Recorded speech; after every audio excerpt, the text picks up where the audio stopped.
Hace poco tuve el honor de cerrar una fantástica conferencia con un montón de expertos sobre economía y libertad en Andorra, organizada por mi buen amigo el gran Wall Street Wolverine.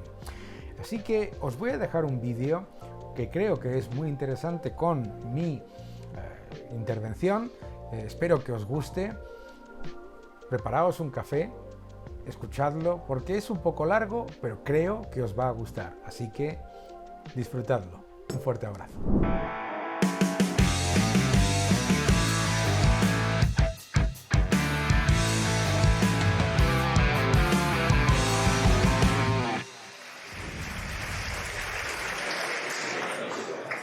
Muy buenas tardes, Andorra, ¿cómo estamos?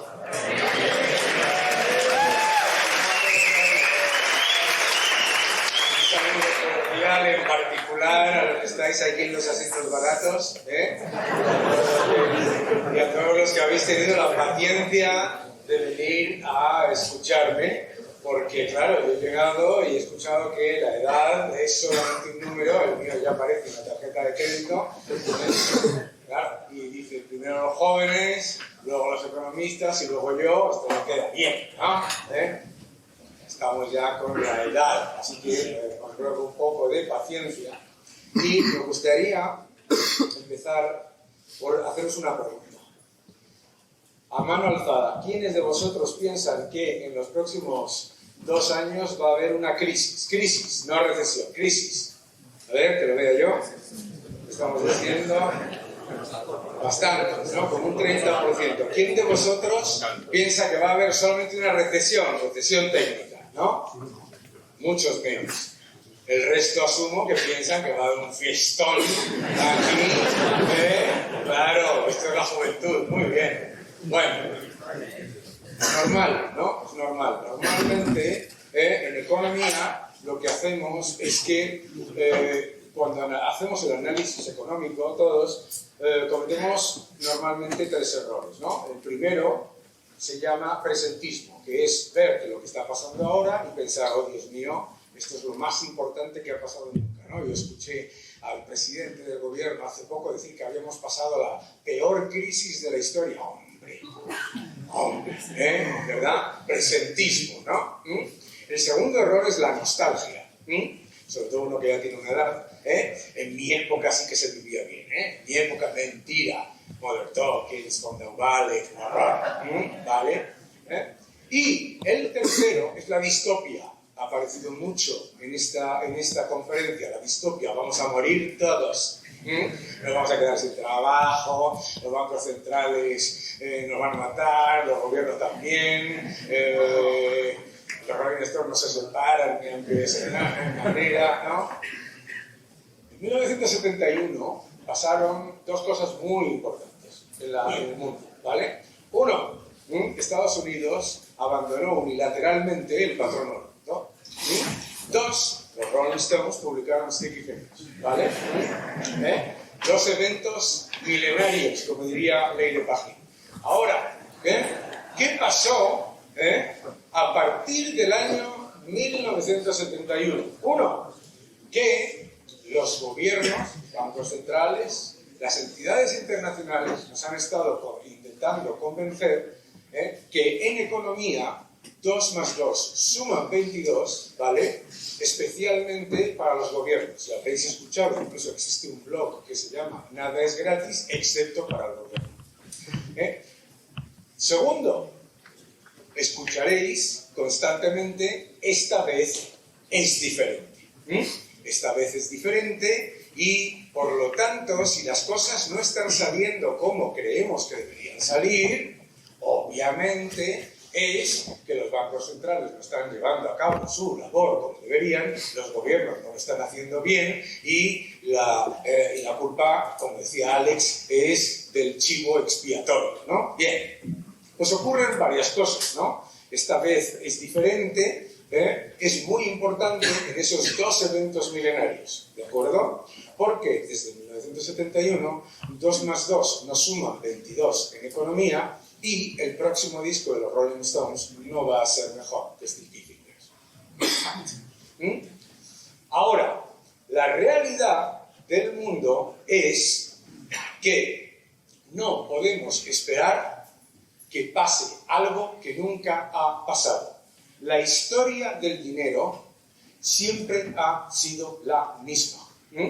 Por eso me sorprende un auditorio como este, de gente muy bien informada, escuchar que los bancos centrales no están haciendo bien su trabajo. Los bancos centrales están haciendo perfectamente su trabajo. Lo que pasa es que si tú te crees que el trabajo de un banco central es que la moneda mantenga su reserva de valor, aumente su poder adquisitivo y que tus ahorros valgan más, tienes un problema con la historia y con las matemáticas. Porque no ha ocurrido jamás. ¿De acuerdo? Entonces, no, los bancos centrales están haciendo lo que tienen que hacer. Segundo, la culpa no es de los bancos centrales o de los gobiernos. La política fiscal y la política monetaria son dos caras de la misma moneda, es exactamente lo mismo. Habéis escuchado que en Argentina el problema es el peronismo o que el problema es imprimir pesos como locos. ¿Y por qué imprimes pesos como locos? Porque el Estado gasta muchísimo más de lo que ingresa y lo tiene que financiar vía el impuesto inflacionario, emitiendo mucha más moneda que lo que se demanda. La moneda estatal, fiduciaria, como la conocemos hoy, está en peligro. Las monedas que conocemos del mundo están en peligro porque tras años de haber estado testando la fórmula de que 2 más 2 sumen 22, ha pasado algo que se lee poco en los medios de comunicación y que se lee muy poco en los medios de comunicación financieros, que es todavía más peligroso. Y es que nuestros queridos bancos centrales están en pérdidas. Loss-making. Negativo, nunca positivo. Soy muy pobres. En pérdidas, los bancos centrales. ¿Quién paga las pérdidas de los bancos centrales? Tú. Nosotros. En mayores impuestos, recapitalizándolos, o en mayor inflación. ¿De acuerdo? Por lo tanto, lo que tenemos que entender es que el objetivo de un banco central no es bajar la inflación, es mantenerla de manera que el impuesto inflacionario no se le culpe al gobierno y se le culpe a los supermercados. En Argentina, hasta hace bien poco, yo viajo constantemente a Argentina, hasta hace bien poco decían los supermercados malvados suben los precios, ellos son los que tienen la culpa. Yo decía así, porque a una hora de viaje en Uruguay tienen a esos mismos supermercados con los precios un 100% más bajos. Nada más. Son tontos esos supermercados, ¿no? Todo lo que vivimos en economía es un factor monetario. Absolutamente todo lo que estamos viviendo es un factor monetario. Suben las materias primas, subir las materias primas es más unidades de moneda yendo a activos relativamente escasos. No es ninguna sorpresa que cuando los bancos centrales por fin cambian su narrativa definitivamente y pasan de decir que la inflación es por la ruptura de las cadenas de suministro, que es la ruptura de las cadenas de suministro en un mundo con sobrecapacidad, muchas más unidades de moneda yendo a activos relativamente escasos. Punto. Por las materias primas, que son las materias primas, más unidades de monedas yendo a activos relativamente escasos.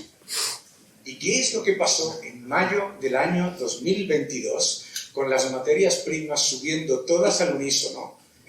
Tras, oh sorpresa, ¿cómo puede ocurrir? ¿A quién se le habrá podido ocurrir que suban las materias primas tras aumentar la masa monetaria un 27%? No sé, son estas cosas que solamente no tienen nada que ver una cosa con la otra. ¿Qué es lo que pasó? Mayo de 2022. Los bancos centrales empiezan a subir los tipos. El argumentario de transitorio pasa a ser permanente. El argumentario de las cadenas de suministro empieza a ser, creo que nos hemos pasado un poco, Cristina. Pobre Cristina Lagarde, por otro lado. Pero hay que ver qué bronca le hemos echado a Cristina Lagarde. Y al pobre Jerome Powell, ¿qué pasa? Bueno, da igual. ¿Qué pasa en mayo de 2022? Subida de tipos de interés. ¿Qué empiezan a hacer todas las materias primas entre mayo de 2022 y mayo de 2023? Desplome. Desplome. Las materias primas alimenticias, el trigo, el maíz, el petróleo, el carbón, el acero, el cobre, el mineral, todas al unísono para abajo. Menos unidades de moneda yendo a activos relativamente escasos. Más caro financiar long calls. Más caro todavía financiar fletes. Más caro todavía almacenar. ¿Por qué os creéis que había 1,5 millones de barriles flotando por el mar hace unos años? ¿Porque la gente es tonta o porque los tipos de interés están al cero? Claro, hemos vivido un exceso monetario que era un exceso fiscal. Como bien habéis dicho en los comentarios anteriores en las charlas, no es una casualidad que aumente la masa monetaria en los países desarrollados un 27% cuando aumenta el gasto público un 27%. ¿Y por qué hay inflación ahora y, entre comillas, no había inflación antes? Uno, porque sí la había. ¿Vale? Uno, porque sí la había. El argumentario de que no había inflación es mentira. En los años en los que no había inflación, 2009 al 2018, la inflación acumulada en solamente la eurozona es del 47%.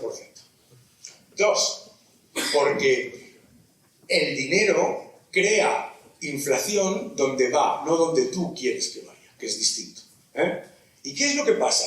Que en economía se nos ha obligado, en la academia, en los organismos internacionales, en los medios financieros, etc., a ignorar, no, a negar la teoría cuantitativa del dinero, señores.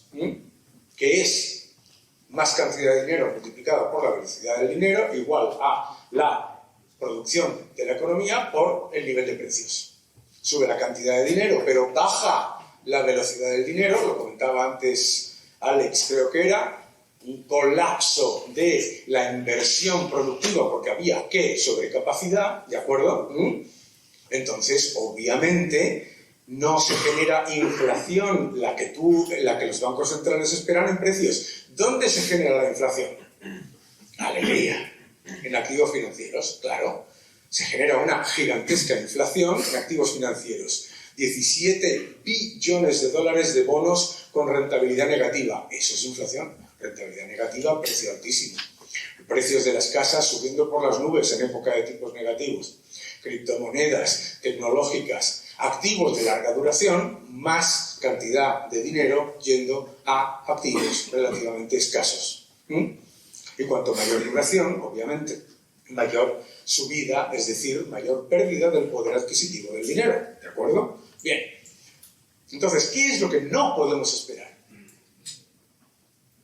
Un poquito de agua, un silencio. ¿Qué es lo que no podemos esperar? No podemos esperar lo que habéis escuchado de que los gobiernos van a implementar políticas fiscales restrictivas. Por una sencilla razón, porque no tienen ninguna presión para hacerlo. No viene ni de las primas de riesgo y además, como ya han testado los límites, saben que al mínimo nivel de desconexión entre las primas de riesgo y lo que le apetece a los gobiernos, no lo que dice el mercado, los bancos centrales introducen esa aberración que se llama control de la curva de tipos, que literalmente es destruir dinero. Hace un momento decían, ¿qué son los tipos negativos? Los tipos negativos son la destrucción empírica del dinero. Porque claro, el coste, en el momento en el que manipulas artificialmente el coste del riesgo, no solamente estás subvencionando la toma de riesgo, lo decía el otro Alex, ¿qué van a hacer los empresarios si nos regalan el dinero, sino gastárnoslo, ¿no? Y esa es la política monetaria. La política monetaria es lo siguiente. Imaginaos que llegáis el día 1 de enero, después de unas vacaciones de Navidad, digamos que copiosas en bebida y en comida, y decidís ir al gimnasio para poneros fortachones como nuestra audiencia, que estáis todos como pinceles, ¿de acuerdo? Y vais al gimnasio, y en el gimnasio hay un display gigante de donuts de todo tipo de colores, glaseados, chocolate, de todos los colores. Con un cartel chiquitito que pone coma con moderación. ¿Cómo te pones?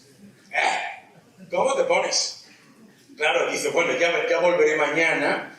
Claro, eso es la política monetaria expansiva. La política monetaria expansiva es una subvención que tiene un objetivo absolutamente delineado, que es la transferencia de riqueza de los ahorradores al gobierno, y además la política monetaria, hablabais de qué es lo que se puede hacer para hacerlo bien. No se puede hacer bien porque, lo habéis dicho perfectamente, la planificación central nunca funciona. La política monetaria no puede funcionar bien por una sencilla razón. La creación artificial de dinero nunca es neutral. Nunca.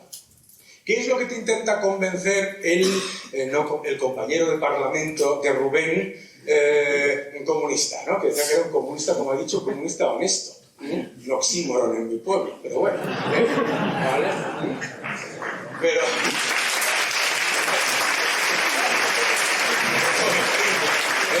una ideología basada en el robo y en la envidia no es. ¿Vale?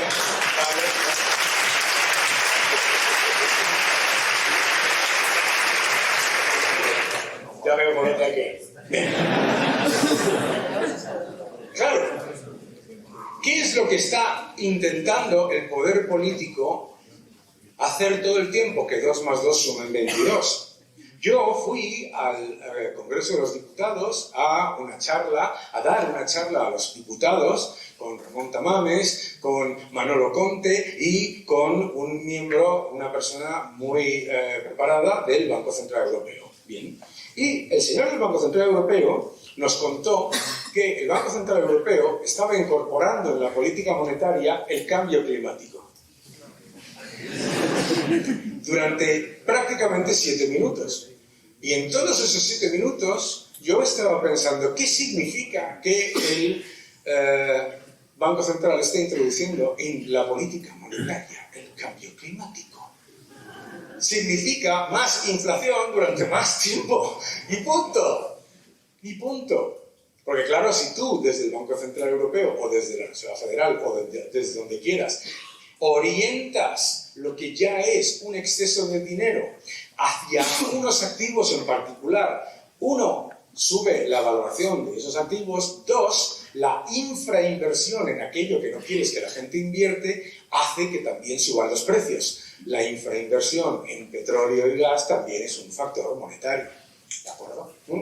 Eso es lo que nos dijo el señor del Banco Central Europeo.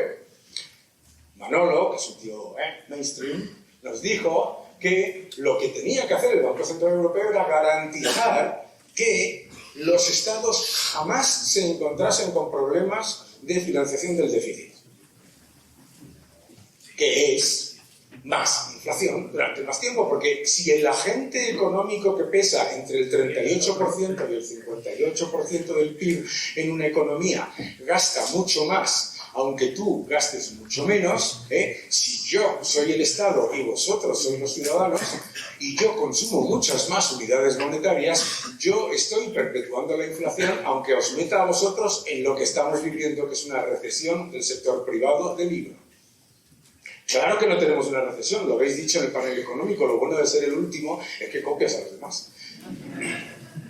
Claro que no tenemos una recesión, el Producto Interior Bruto es el gasto público, más el gasto de las familias, más la inversión, más las exportaciones, menos las importaciones. Gastas mucho más endeudándote como Estado, no hay recesión. Todavía más divertido, haces un dato nominal menos real con un deflactor del PIB más simpático, y el PIB sube.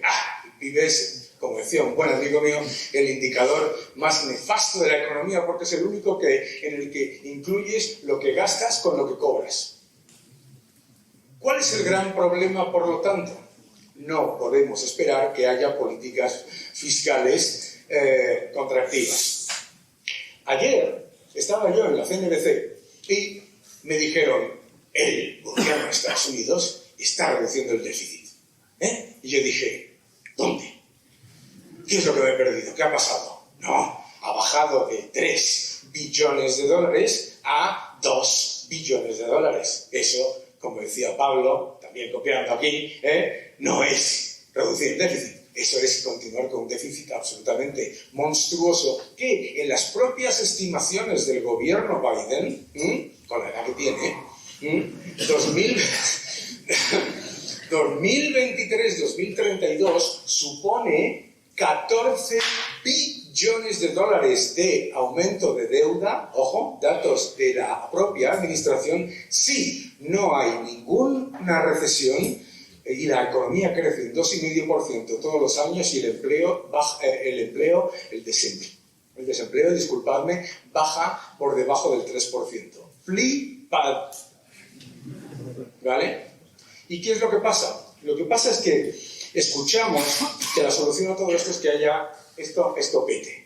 Pero nos equivocamos al pensar que la burbuja estatal peta igual que la burbuja inmobiliaria. La burbuja inmobiliaria es muy evidente, ¿no? Yo acabo de volver de China, vas viendo izquierda, derecha, durante kilómetros, edificios vacíos. Bien. ¿Qué es lo que hace una burbuja estatal?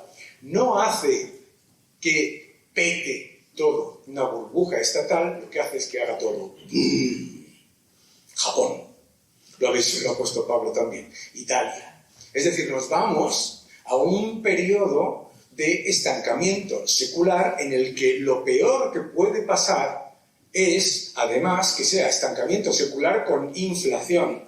Porque la estanflación, que todos los que tienen mi edad y saben qué disco sacaron los Rolling Stones en el año 71, que no son tantos porque ya nos vamos cayendo, la hemos vivido todos. A mí mi primera hipoteca me la dieron al 13,8%. Eso significa dos cosas. Uno, la edad que tengo. Dos, la inflación que había. Claro, ahora he escuchado, he tomado nota. Ha sido 12 veces desde que yo he llegado de la gincana de Lérida aquí, ¿vale? 12 veces tipos de interés altos. ¿What? ¿Cómo que tipos de interés altos? ¿Cómo que tipos de interés altos? ¿Quién te ha dicho que son tipos de interés altos? ¿Qué es lo que está pasando? Claro, ¿por qué te dicen que los tipos de interés son altos? Porque han subido, pero ¿de dónde han subido? De negativo. ¿Y por qué te dicen que son altos? Porque te dicen, hombre, pero Daniel, si es que está bajando la inflación. ¿Así? Porque está subiendo. Claro. ¿Qué es lo que pasa? Lo que ha pasado toda la historia del dinero en todas las economías. Primero, se crea inflación, después el Estado que crea la inflación se presenta como la solución al problema que ha creado. Segundo, le echa la culpa y por orden, primero a los supermercados, bueno, o a los que venden cosas, ¿vale? Segundo, a los ricos. Tercero, a los consumidores, ya lo estáis escuchando, no sabéis consumir, no sabéis ahorrar. Sois que de verdad como sois, en el supermercado de Calviño ya bajan los precios. Claro, ¿no sabéis? Hombre, el gobierno, los gobiernos no bajan la inflación, los gobiernos suben la inflación. ¿Cómo suben la inflación los gobiernos? Introduciendo restricciones proteccionistas al comercio que hacen mucho más difícil la maravillosa deflación, y además consumiendo muchas más unidades monetarias, por supuesto. Y lo van a seguir haciendo. ¿Qué han hecho los bancos centrales? Lo que estaban intentando hacer desde el principio. Hay que crear inflación. ¿Por qué? Porque hay que combatir la deflación. A mano alzada. ¿Quién ha salido alguna vez de un supermercado diciendo no lo puedo tolerar, ha bajado la carne? ¿Quién ha salido alguna vez de una gasolinera diciendo esto es inaceptable, ha bajado la gasolina? Ninguno. La deflación no es negativa. La deflación fuerza a las empresas a ser más innovadoras. La deflación hace que los ciudadanos sean más responsables, hace que los gobiernos sean más responsables. Los ingresos fiscales porque se han disparado por la inflación. Claro. La deflación no deja de ser una transferencia de riqueza de los despilfarradores a los ahorradores y eso no les gusta. Por lo tanto, la penalización al ahorro va a continuar y va a ser exponencial. exponencial y va a continuar así. Economías que vayan a liderar el mundo y que vayan a absorber la riqueza y el capital del mundo, cuando las dos principales tienen control de capitales, no tienen ningún tipo de seguridad jurídica ni seguridad inversora y la separación de poderes no existe. De verdad, ¿quién de vosotros aceptaría su sueldo o sus ahorros en yuanes o en rublos? Ninguno. Exacto. Oye, míralo, encima ha funcionado. Que no, pero se nos está intentando vender todo el día la narrativa de que la libertad económica es el problema cuando es la solución. Que la libertad económica es lo que genera las distorsiones, no la intervención masiva de los tipos de interés, la manipulación masiva de la cantidad de dinero, los desequilibrios masivos fiscales. De hecho, ayer escuché que la razón por la que los fondos Next Generation de Europa no están funcionando es porque era demasiado poco. No te quiero ni contar si le llegas a dar un cheque más grande a Yolanda y a Pedro. O sea,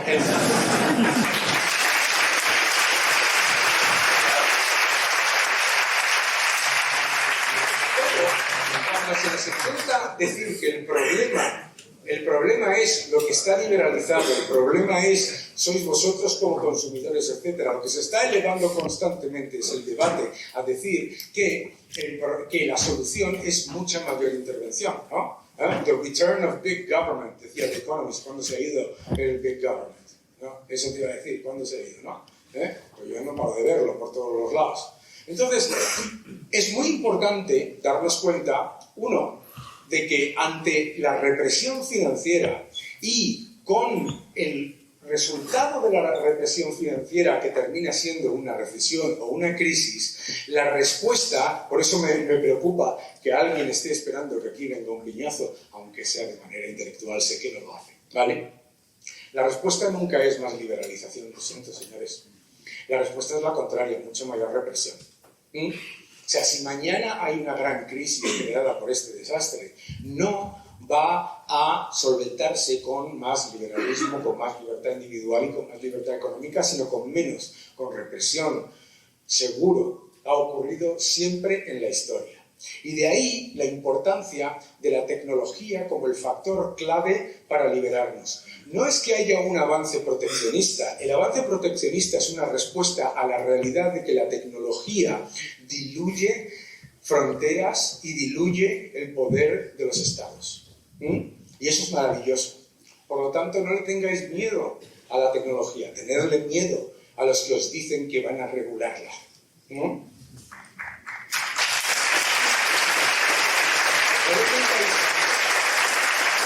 le tengáis miedo a la libertad. Recordad una cosa, las ideas de la libertad ganan por goleada en las redes sociales, por goleada. Es en el debate mediático tradicional y en el debate político donde se cercena el acceso a las ideas de libertad. Por lo tanto, seguir dando la batalla cultural porque es lo que hay que hacer. Tercero, y muy importante, tenemos que darnos cuenta de que la libertad no es un riesgo, la libertad es una bendición. Decía Thomas Sowell que los estatistas nos hacen creer que no nos podemos pagar la sanidad y la educación, pero que nos podemos pagar la sanidad, la educación y una enorme burocracia que la gestiona.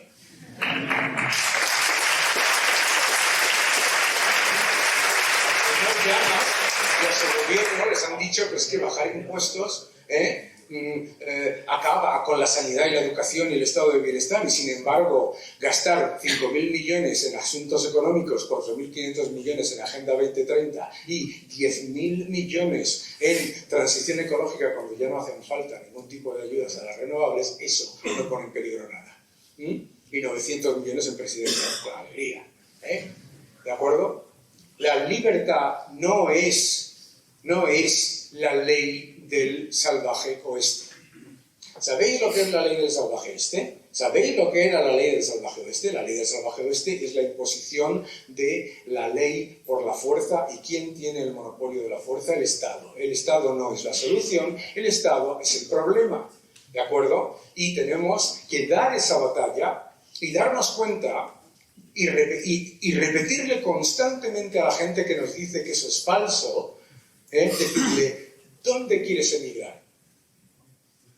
¿Dónde quieres irte?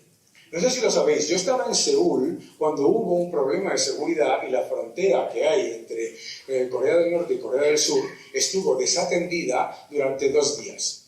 El flujo solo iba hacia un lado. El otro día me decían, al volver de China, me decían, bueno, también tienes que entender que las sociedades asiáticas son distintas y que en China están muy contentas con un régimen autoritario y que cercene las libertades porque no económicamente. Y digo, ¿y tú cuándo les has preguntado? Porque a mí, todos los que venían se me acercaban en cuanto veían que no había una cámara, no había no sé cuánto, me decían, ¿cómo me puedo ir de aquí? Claro, hay que defender las ideas de la libertad. Hay que recordarle a todo el mundo que 2 más 2 no suman 22. Hay que recordarles que el próximo disco de los Rolling Stones no va a ser bueno, con todo mi respeto, a ellos, ahorraos los 23 euros. Y lo más importante que hay que recordar es que tenemos que defender que mantener el poder adquisitivo de la moneda no es una política antisocial, sino social. No hay nada más antisocial que pasarle los desequilibrios de nuestros privilegios a nuestros hijos o a nuestros nietos. Es una aberración, eso no tiene nada de contrato social, porque yo jamás he visto un contrato en donde el que lo paga todavía no lo ha visto ni lo ha firmado.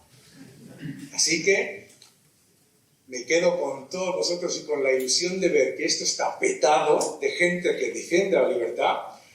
Como decía Friedrich von Hayek, si leéis ese pequeñísimo libro, pero muy instructivo, que es Choice in Currency, elección en moneda, al dólar no lo va a desplazar un grupo de gente que tiene control de capitales y inseguridad jurídica. Al dólar, como mucho, lo desplazarán monedas o dinero independiente. Pero, ojo, mucho cuidado con pensar que una moneda o un medio de pago, por ser finito, solamente puede subir de precio. Es falso, no ha ocurrido nunca y no va a ocurrir tampoco ahora. Muchísimas gracias, muchas gracias por...